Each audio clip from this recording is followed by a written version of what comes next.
હે guys, good morning everyone. નાઈ ધોઈને થઈ ગયા છે આપણે રેડી. ભાઈ અત્યારે છે રવિવાર, તો સવારની અંદર વાતાવરણ ભાઈ ખૂબ જ ઠંડુ છે. આ ઠંડા વાતાવરણની અંદર આપણે આવતો તો કંટાળો, તો થોડી વાર અમે આપણે ફૂટબોલ. તો ભાઈ ત્યાંથી આપણા મિત્રનો ફોન કે આ ઠંડા વાતાવરણની અંદર આપણે જવું છે ફોટો પડાવવા જ કીધું ભાઈ એડો. તો ત્યાંથી આપણે આવી જઈએ બોલેરો ગાડી લેવા હાટું. ભાઈ ત્યાંથી બોલેરો ગાડી બેન આપણે નીકળી ગયા છીએ લોકેશને. તો ફાઇનલી લોકેશને પહોંચી ગયા છીએ, પણ એ ક્યાં?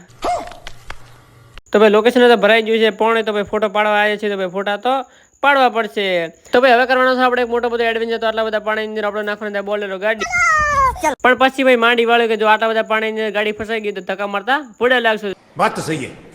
ત્યાંથી પહોંચી ગયા છીએ આપણે ઘરે. નવા જવાનો છે આપણા ચંદ્રવાળ ને કપા બહાટું. તો ભાઈ વાળ કપાવા જતો આપણે બાઈક નીકળી ગઈ છે. હવા તો પહોંચી ગયા છે, હવા પૂરા બાટો તો વાબી પૂરા નીકળી ગયા છીએ વાળ કપાવા. ફાઇનલી પહોંચી ગયા છીએ આપણે દુકાને. ભાઈ આવી ગયો છે આપણો નંબર. તો વાળ બીજા કપાઈ નીકળી ગયા છીએ ઘર તરફ. ફાઇનલી પહોંચી ગયા છીએ આપણે ઘરે. અત્યારે મળી ગયા છીએ આપણા મોટા સબસ્ક્રાઈબર. ત્યાંથી અમે પહોંચી ગયા છીએ દશામાના દર્શન કરવા, કારણ કે અત્યારે ચાલુ થાય છે દશામા.